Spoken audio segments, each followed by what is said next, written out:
જિલ્લા અને તાલુકા પંચાયતની ચૂંટણીમાં આપ સૌ જાતિ સમીકરણના આધારે નીચેથી ઉમેદવારો નક્કી કરજો, જેથી કરીને ઉપરના મોવડી મંડળ હોય, જિલ્લાનું સંગઠન હોય, એને પણ ક્યાંય નાના મોટી તકલીફ ના પડે. એટલે પહેલામાં પહેલી ચૂંટણીઓ આપણી જે આવે એ એકતાના દર્શન કરાવીને બીજા સમાજોને મદદ કરવા માટેનો પ્રયત્ન કરીએ. એ પણ આવનાર સમયની અંદર આપણે સૌ સાથે મળીને કરશું. સાહેબ, બનાસકાંઠાની ચૂંટણી એ ભાજપ કોંગ્રેસ કરતા અમારી સામે અનેક ચડાણો હતા. એ ચડાણો સામે જ્યારે રામ રાખે ત્યારે એને કોણ ચાખે?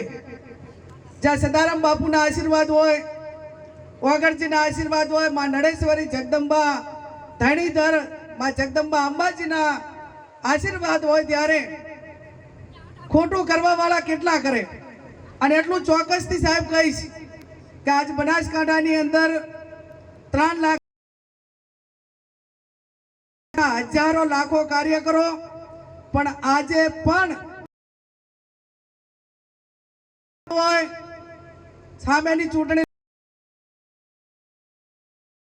મની પાવર હોય. બનાસકાંઠા લોકસભા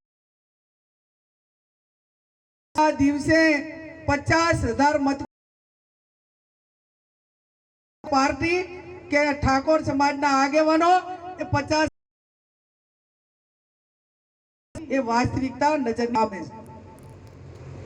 ક્યાંક ને ક્યાંક અને કચાશ એટલા માટે કે બૂથના આંકડા બોલે છે. એમના ગામ છે, આપણા ગામ એ 5% ને ચૂંટણીની રણનીતિ કેવી કે મારું ગામ 2300 મતદારો છે, 2300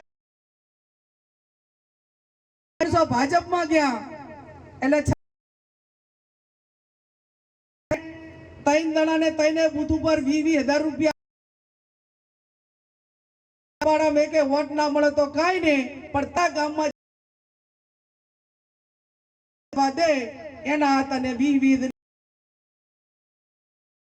મતા. એમાં આ સ્ટ્રેટેજી થઈ ગયા ના થયું?